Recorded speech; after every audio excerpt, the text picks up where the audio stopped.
నేను సాయి సుధా. ఇక డీటెయిల్స్ చూస్తే విజయవాడలో కలుషిత నీరు ఒక్కసారిగా కలకలం రేపింది. కలుషిత నీరు తాగి ముగ్గురు మృతి చెందారు.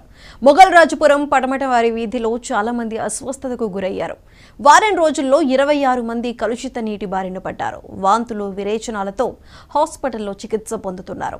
అప్రమత్తమైన అధికార యంత్రాంగం దిద్దుబాటు చర్యలు చేపట్టింది. మొబైల్ వ్యాన్ ఏర్పాటు చేసి స్థానికులకు వైద్య పరీక్షలు చేస్తున్నారు. పైప్ లైన్లో వస్తున్న తాగునీటిని పరీక్షిస్తున్నారు.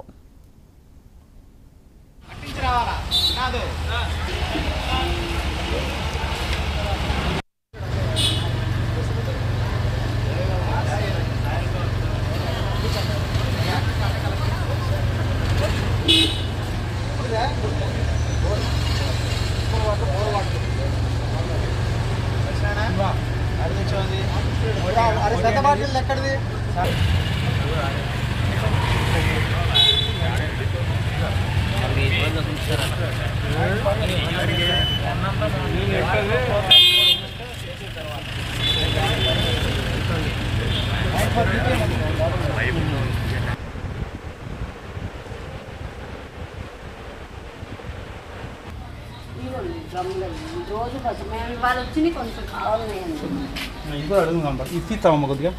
ఒక్క నిమిషం అలా ఇమ్మన్నాయి కాదు.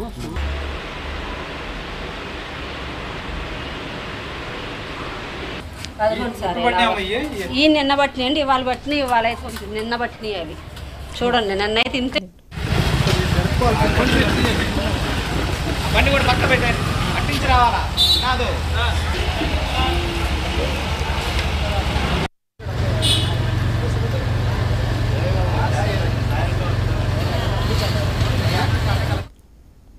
విజయవాడలో కలుషిత నీరు ఒక్కసారిగా కలకలం రేపింది. కలుషిత నీరు తాగి ముగ్గురు మృతి చెందారు. మొగల్ రాజపురం పటమటవారి వీధిలో చాలా మంది అస్వస్థతకు గురయ్యారు. వారం రోజుల్లో 26 మంది కలుషిత నీటి బారిన పడ్డారు. వాంతులు విరేచనాలతో హాస్పిటల్లో చికిత్స పొందుతున్నారు. అప్రమత్తమైన అధికార యంత్రాంగం దిద్దుబాటు చర్యలు చేపట్టింది. మొబైల్ వ్యాన్ ఏర్పాటు చేసి స్థానికులకు వైద్య పరీక్షలు చేస్తున్నారు. పైప్ లైన్లో వస్తున్న తాగునీటిని పరీక్షిస్తున్నారు. అట్లనే మనకి స్పెషల్ సిఎస్ గారు కృష్ణబాబు గారు ఇచ్చిన ఆదేశాల మేరకు ఇక్కడ అంతా కూడా మేము పర్యవేక్షణ చేస్తూ మొత్తం అంతా చేస్తున్నాము. సో ఇప్పటి వరకు అయితే మనకి ఇంకా ప్రబలే విధంగా కాకుండా మనకి స్టేబుల్గానే ఉందండి. తర్వాత ఒక డెత్ అనేది మాకు నోటీసులోకి వచ్చింది. మేము అది కూడా సర్విలెన్స్కి ఆర్ఆర్టీ టీం వెళ్ళారు. మేము కూడా ఇంటికి వెళ్ళడం అది జరిగింది.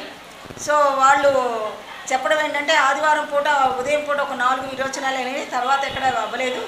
దానికి సీసాలు కూడా పక్కకి వెళ్ళి పెట్టించుకున్నాము ఆర్ఎంపీ దగ్గర. ఆ తర్వాత అంతా కూడా బాగానే ఉన్నాడు.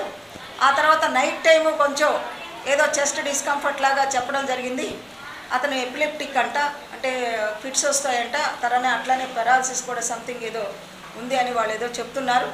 సో ఆ విధంగా వాళ్ళు అది రాగానే వాళ్ళు ఆ పక్కనున్న ఏదో ప్రైవేట్ హాస్పిటల్కి వెళ్తే వాళ్ళు ఇక్కడ కాదు, ఇది దానికోసం కాదు అనిపించట్లేదు, మీరు వెంటనే గవర్నమెంట్ హాస్పిటల్కి తీసుకెళ్ళండి అని చెప్పడం జరిగింది.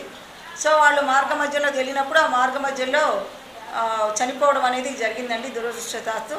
సో అక్కడికి వెళ్ళిన తర్వాత బ్రాడ్ డెడ్ అని మాకు జీజీహెచ్లోకి వెళ్ళినా కూడా వాళ్ళు కూడా బ్రాడ్ డెడ్ మేబీ అంటే ఇంత తొందర పీరియడ్లో జరిగింది కాబట్టి ఏదైనా గుండెకి ఏదైనా సంబంధించిందా ఏదని కూడా కొంచెం అది సస్పిషియస్గా ఉంది. సో యాజ్ అ హోల్ మనం ఉన్న పరిస్థితులన్నీ కూడా మనకి అన్నీ కూడా ఇక్కడ ఇప్పుడు మరీ అంత ప్రమాదకరమైన పరిస్థితులు అయితే లేవు. ఉన్న వాళ్ళందరూ కూడా కొంతమంది ఇన్పేషెంట్స్ గాను, మిగతా వాళ్ళు ఇళ్లల్లో గాను వాళ్ళు ఉండడం జరిగింది. ఇక్కడ మేము ఏదన్నా ఉన్నా కూడా ఇక్కడ నిరంతరం ఇక్కడ మెడికల్ క్యాంప్ కంటిన్యూ చేస్తాము.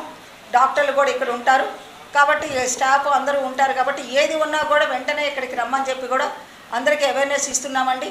అలానే మా ఏఎన్ఎంస్ కూడా ఇక్కడ ఉన్న మొత్తం అంతా 1002 ఇళ్ళు ఉన్నాయి. నిన్న 579 ఇళ్ళు నిన్న పర్యవేక్షణ చేయడం జరిగింది. ఈరోజు కూడా 579 ప్లస్ ఈరోజు మళ్ళీ ఒక 282 ఇళ్ళు కూడా ఈరోజు వాళ్ళు వెళ్ళి చూడటం జరిగింది. ఒక 4 కేసులు కొత్తగా మాత్రం 4 కేసులు ఆల్రెడీ మోషన్స్ వచ్చి రికవర్ అయ్యి ఇళ్లలో ఉన్నారు. కొత్త సర్వే చేసిన దాంట్లో ఒక 182 ఇళ్ళు మాత్రం ఆల్రెడీ మైగ్రేటెడ్ వెళ్ళిపోయారంటే వాళ్ళు తాళం వేసుకొని ఉన్నారు. సో యాజ్ అ హోల్ నిరంతరంగా కూడా మా వైద్య సిబ్బంది and coordination with municipal commissioner గారి సిబ్బంది అందరం కూడా మేము వార్ ఫుడ్స్ మీద ఇక్కడ పనిచేస్తున్నామండి.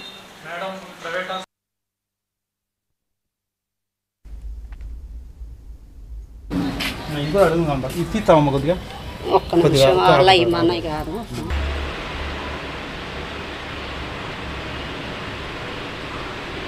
అదిగోండి సార్ ఈ నిన్న బట్టినాయి అండి, ఇవాళ బట్టినాయి, ఇవాళ అయితే కొంచెం నిన్న బట్టినాయి అవి చూడండి. నిన్న అయితే ఇంతే.